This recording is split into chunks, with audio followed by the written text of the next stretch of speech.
जय श्री राम। हर हर महादेव। दोस्तों, शास्त्रों में बताया गया है कि सत्यनारायण व्रत कथा का पाठ करने से व्यक्ति को 1000 यज्ञ करने के बराबर पुण्य फल की प्राप्ति होती है। सत्यनारायण भगवान व्रत कथा में भगवान विष्णु के सत्य स्वरूप के बारे में बताया गया है। इस व्रत का पाठ करने से घर में सुख समृद्धि का वास होता है और भगवान विष्णु की कृपा बना रहती है। दोस्तों, कथा को जितना पाठ करने से लाभ मिलता है, उतना ही कथा को सुनने से भी लाभ होता है। इसलिए जब वीडियो को आप देखना प्रारंभ कर दिए हो तो कथा को अंत तक जरूर देखें और भगवान सत्यनारायण की विशेष कृपा पाने के लिए चैनल को सब्सक्राइब कर ले। दोस्तों, एक समय की बात है, नैशिरण्य तीर्थ में शौनिकादि 88,000 ऋषियों ने श्री सूत जी से पूछा, हे प्रभु, इस कलियुग में वेद विद्या रहित मनुष्यों को प्रभु भक्ति किस प्रकार मिल सकती है तथा उनका उद्धार कैसे होगा? हे मुनिश्रेष्ठ, कोई ऐसा तप बताइए जिससे थोड़े समय में ही पुण्य मिले और मनवांछित फल भी मिल जाए। इस प्रकार की कथा सुनने की हम इच्छा रखते हैं। सर्वशास्त्रों के ज्ञाता सूत जी बोले, हे वैष्णवों में पूज्य, आप सभी ने प्राणियों के हित की बात पूछी है, इसलिए मैं एक ऐसे श्रेष्ठ व्रत को आप लोगों को बताऊंगा जिसे नारद जी ने लक्ष्मी नारायण जी से पूछा था और लक्ष्मीपति ने मनिश्रेष्ठ नारद जी से कहा था। आप सब इसे ध्यान से सुनिए। एक समय की बात है, योगी राज नारद जी दूसरों के हित की इच्छा लिए अनेकों लोकों में घूमते हुए मृत्युलोक में आ पहुंचे। यहां उन्होंने अनेक योनियों में जन्मे प्राय सभी मनुष्यों को अपने कर्मों द्वारा अनेकों दुखों से पीड़ित देखा। उनका दुख देख नारद जी सोचने लगे कि कैसा यत्न किया जाए जिसके करने से निश्चित रूप से मानव के दुखों का अंत हो जाए। इसी विचार पर मनन करते हुए वह विष्णु लोक में गए। वहां वह देवों के ईश नारायण की स्तुति करने लगे, जिनके हाथों में शंख, चक्र, गदा और पद्म थे, गले में वरमाला पहने हुए थे। स्तुति करते हुए नारद जी बोले, हे भगवान, आप अत्यंत शक्ति से संपन्न हैं। मन तथा वाणी भी आपको नहीं पा सकती हैं। आपका आदि, मध्य तथा अंत नहीं है। निर्गुण स्वरूप सृष्टि के कारण भक्तों के दुख को दूर करने वाले हैं। आपको मेरा नमस्कार है। नारद जी की स्तुति सुन विष्णु भगवान बोले, हे मुनिश्रेष्ठ, आपके मन में क्या बात है? आप किस काम के लिए पधारे हैं? उसे निसंकोच कहो। इस पर नारद मुनि बोले कि मृत्युलोक में अनेक योनियों में जन्मे मनुष्य अपने कर्मों के द्वारा अनेकों दुख से दुखी हो रहे हैं। हे नाथ, आप मुझ पर दया रखते हैं तो बताइए कि वो मनुष्य थोड़े प्रयास से ही अपने दुखों से कैसे छुटकारा पा सकते हैं? श्री हरि बोले, हे नारद, मनुष्यों की भलाई के लिए तुमने बहुत अच्छी बात पूछी है। जिसके करने से मनुष्य मोह से छूट जाता है, वह बात मैं कहता हूं, उसे सुनो। स्वर्गलोक व मृत्युलोक दोनों में एक दुर्लभ उत्तम व्रत है जो पुण्य देने वाला है। आज प्रेमवश होकर मैं उसे तुमसे कहता हूं। श्री सत्यनारायण भगवान का यह व्रत अच्छी तरह विधान पूर्वक करके मनुष्य तुरंत ही यहां सुख भोग कर मरने पर मोक्ष पाता है। श्री हरि के वचन सुन नारद जी बोले कि उस व्रत का फल क्या है और उसका विधान क्या है? यह व्रत किसने किया था? इस व्रत को किस दिन करना चाहिए? सभी कुछ विस्तार से बताएं। नारद की बात सुनकर श्री हरि बोले, दुख व शोक को दूर करने वाला यह सभी स्थानों पर विजय दिलाने वाला है। मानव को भक्ति व श्रद्धा के साथ शाम को श्री सत्यनारायण की पूजा धर्म परायण होकर ब्राह्मणों व बंधुओं के साथ करनी चाहिए। भक्ति भाव से ही नैवेद्य, केले का फल, घी, दूध और गेहूं का आटा सवाया लें। गेहूं के स्थान पर साठी का आटा, शक्कर तथा गुड़ लेकर वह सभी भक्षण योग्य पदार्थों को मिलाकर भगवान का भोग लगाएं। ब्राह्मणों सहित बंधु बांधवों को भी भोजन कराएं। उसके बाद स्वयं भोजन करें। भजन कीर्तन के साथ भगवान की भक्ति में लीन हो जाएं। इस तरह से सत्यनारायण भगवान का यह व्रत करने पर मनुष्य की सारी इच्छाएं निश्चित रूप से पूरी होती है। इस कलिकाल अर्थात कलयुग में मृत्युलोक में मोक्ष का यही एक सरल उपाय बताया गया है। श्री सत्यनारायण व्रत कथा का पहला अध्याय संपूर्ण टैडिन बोलिए, श्री सत्यनारायण भगवान की जय। सत्यनारायण भगवान की व्रत कथा का दूसरा अध्याय सूत जी बोले, हे ऋषियों, जिसने पहले समय में इस व्रत को किया था उसका इतिहास कहता हूं, ध्यान से सुनो। सुंदर काशीपुरी नगरी में एक अत्यंत निर्धन ब्राह्मण रहता था। भूख प्यास से परेशान वह धरती पर घूमता रहता था। ब्राह्मणों से प्रेम करने वाले भगवान ने एक दिन ब्राह्मण का वेश धारण कर उसके पास जाकर पूछा, हे विप्र, नित्य दुखी होकर तुम पृथ्वी पर क्यों घूमते हो? दीन ब्राह्मण बोला, मैं निर्धन ब्राह्मण हूं, भिक्षा के लिए धरती पर घूमता हूं।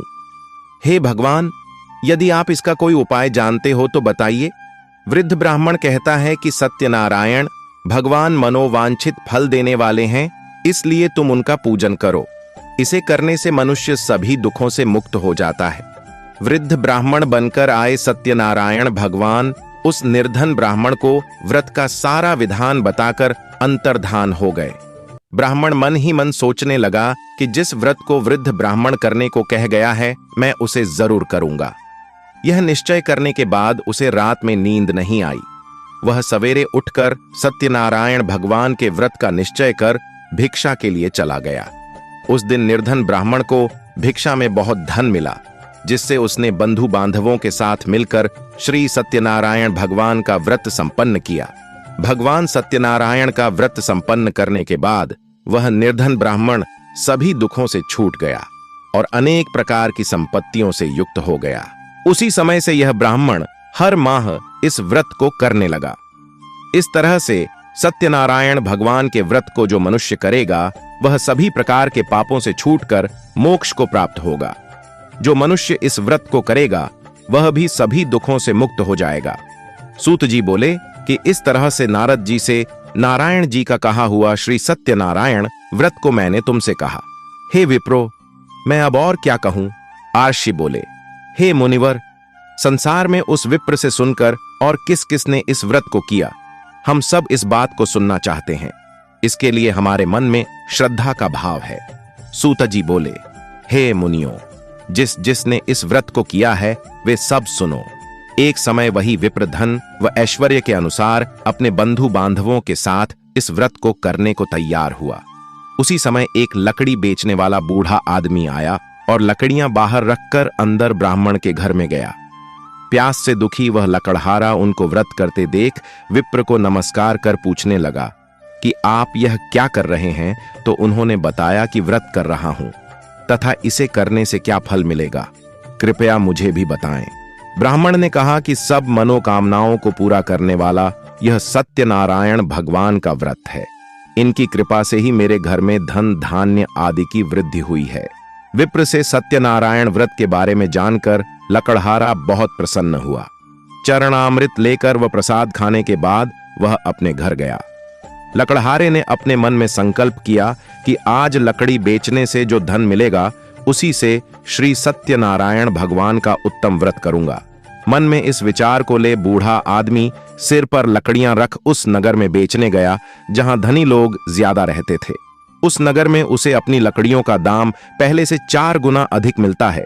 बूढ़ा प्रसन्नता के साथ दाम लेकर केले, शक्कर, घी, दूध, दही और गेहूं का आटा ले और सत्यनारायण भगवान के व्रत की अन्य सामग्रियां लेकर अपने घर गया। वहां उसने अपने बंधु बांधवों को बुलाकर विधि विधान से सत्यनारायण भगवान का पूजन और व्रत किया। इस व्रत के प्रभाव से वह बूढ़ा लकड़हारा धन पुत्र आदि से युक्त होकर संसार के समस्त सुख भोग अंतकाल में बैकुंठ धाम चला गया। श्री सत्यनारायण व्रत कथा का दूसरा अध्याय संपूर्ण। बोलिए श्री सत्यनारायण भगवान की जय। साधु वैश्य ने अपनी पत्नी को संतान देने वाले इस व्रत का वर्णन कह सुनाया और कहा कि जब मेरी संतान होगी तब मैं इस व्रत को करूंगा। साधु ने इस तरह के वचन अपनी पत्नी लीलावती से कहे। एक दिन लीलावती पति के साथ आनंदित हो सांसारिक धर्म में प्रवृत्त होकर सत्यनारायण भगवान की कृपा से गर्भवती हो गई। 10वें महीने में उसके गर्भ से एक सुंदर कन्या ने जन्म लिया। दिनों दिन वह ऐसे बढ़ने लगी जैसे कि शुक्ल पक्ष का चंद्रमा बढ़ता है। माता पिता ने अपनी कन्या का नाम कलावती रखा। एक दिन लीलावती ने मीठे शब्दों में अपने पति को याद दिलाया कि आपने सत्यनारायण भगवान के जिस व्रत को करने का संकल्प किया था, उसे करने का समय आ गया है, आप इस व्रत को करिए। साधु बोला कि हे प्रिय, इस व्रत को मैं उसके विवाह पर करूंगा। इस प्रकार अपनी पत्नी को आश्वासन देकर वह नगर को चला गया। कलावती पिता के घर में रह वृद्ध को प्राप्त हो गई। साधु ने एक बार नगर में अपनी कन्या को सखियों के साथ देखा तो तुरंत ही दूत को बुलाया और कहा कि मेरी कन्या के योग्य वर देख कर आओ। साधु की बात सुनकर दूत कंचन नगर में पहुंचा और वहां देखभाल कर लड़की के सुयोग्य वाणिक पुत्र को ले आया। सुयोग्य लड़के को देख साधु ने बंधु बांधवों को बुलाकर अपनी पुत्री का विवाह कर दिया। लेकिन दुर्भाग्य की बात ये कि साधु ने अभी भी श्री सत्यनारायण भगवान का व्रत नहीं किया। इस पर श्री भगवान क्रोधित हो गए और श्राप दिया कि साधु को अत्यधिक दुख मिले। अपने कार्य में कुशल साधु बनिया जमाई को लेकर समुद्र के पास स्थित होकर रत्नासारपुर नगर में गया। वहां जाकर दामाद ससुर दोनों मिलकर चंद्रकेतु राजा के नगर में व्यापार करने लगे। एक दिन भगवान सत्यनारायण की माया से एक चोर राजा का धन चुराकर भाग रहा था। उसने राजा के सिपाहियों को अपना पीछा करते देख चुराया हुआ धन वहां रख दिया जहां साधु अपने जमाई के साथ ठहरा हुआ था। राजा के सिपाहियों ने साधु वैश्य के पास राजा का धन पड़ा देखा तो वह ससुर जमाई दोनों को बांधकर प्रसन्नता से राजा के पास ले गए और कहा कि उन दोनों चोरों को हम पकड़ लाए हैं, आप आगे की कार्यवाही की आज्ञा दें। राजा की आज्ञा से उन दोनों को कठिन कारावास में डाल दिया गया और उनका सारा धन भी उनसे छीन लिया गया। श्री सत्यनारायण भगवान से श्राप से साधु की पत्नी भी बहुत दुखी हुई। घर में जो धन रखा था उसे चोर चुरा ले गए। शारीरिक तथा मानसिक पीड़ा व भूख प्यास से अति दुखी होकर अन्न की चिंता में कलावती ब्राह्मण के घर गई। वहां उसने श्री सत्यनारायण भगवान का व्रत होते देखा, फिर कथा भी सुनी। वह प्रसाद ग्रहण कर वह रात को घर वापस आई। माता ने कलावती से पूछा कि हे पुत्री, अब तक तुम कहां थी? तेरे मन में क्या है? कलावती ने अपनी माता से कहा, हे माता, मैंने एक ब्राह्मण के घर में श्री सत्यनारायण भगवान का व्रत देखा है। कन्या के वचन सुन लीलावती भगवान के पूजन की तैयारी करने लगी। लीलावती ने परिवार व बंधुओं सहित सत्यनारायण भगवान का पूजन किया और उनसे वर मांगा कि मेरे पति तथा जमाई शीघ्र घर आ जाएं। साथ ही यह भी प्रार्थना की कि हम सबका अपराध क्षमा करें। श्री सत्यनारायण भगवान इस व्रत से संतुष्ट हो गए और राजा चंद्रकेतु को सपने में दर्शन दे कहा कि हे राजन, तुम उन दोनों वैश्यों को छोड़ दो और तुमने उनका जो धन लिया है उसे वापस कर दो। अगर ऐसा नहीं किया तो मैं तुम्हारा धन, राज्य व संतान सभी को नष्ट कर दूंगा। राजा को यह सब कहकर वह अंतर्धान हो गए। प्रातः काल सभा में राजा ने अपना सपना सुनाया, फिर बोले कि बणिक पुत्रों को कैद से मुक्त कर सभा में लाओ। प्रातः काल सभा में राजा ने अपना सपना सुनाया, फिर बोले कि बणिक पुत्रों को कैद से मुक्त कर सभा में लाओ। दोनों ने आते ही राजा को प्रणाम किया। राजा मीठी वाणी में बोला, हे महानुभावों, भाग्यवश ऐसा कठिन दुख तुम्हें प्राप्त हुआ है, लेकिन अब तुम्हें कोई भय नहीं है। ऐसा कह राजा ने उन दोनों को नए वस्त्राभूषण भी पहनाए और जितना धन उनका लिया था उससे दुगुना धन वापस कर दिया। दोनों वैश्य अपने घर को चल दिए। श्री सत्यनारायण व्रत कथा का 3रा अध्याय संपूर्ण। बोलिए श्री सत्यनारायण भगवान की जय। सत्यनारायण भगवान की व्रत कथा का 4था अध्याय। सूत जी बोले, वैश्य ने मंगलाचार कर अपनी यात्रा आरंभ की और अपने नगर की ओर चल दिए। उनके थोड़ी दूर जाने पर एक दंडी वेशधारी श्री सत्यनारायण ने उनसे पूछा, हे साधु, तेरी नाव में क्या है? अभिवाणी वणिक हंसता हुआ बोला, हे दंडी, आप क्यों पूछते हो? क्या धन लेने की इच्छा है? मेरी नाव में तो बेल व पत्ते भरे हुए हैं। वैश्य के कठोर वचन सुन भगवान बोले, तुम्हारा वचन सत्य हो। दंडी ऐसे वचन कह वहां से दूर चले गए। कुछ दूर जाकर समुद्र के किनारे बैठ गए। दंडी के जाने के बाद साधु वैश्य ने नित्य क्रिया के पश्चात नाव को ऊंची उठते देखकर अचंभा माना और नाव में बेल पत्ते आदि देख वह मूर्छित हो जमीन पर गिर पड़ा। मूर्छा खुलने पर वह अत्यंत शोक में डूब गया। तब उसका दामाद बोला कि आप शोक ना मनाएं, यह दंडी का शाप है, इसलिए हमें उनकी शरण में जाना चाहिए, तभी हमारी मनोकामना पूरी होगी।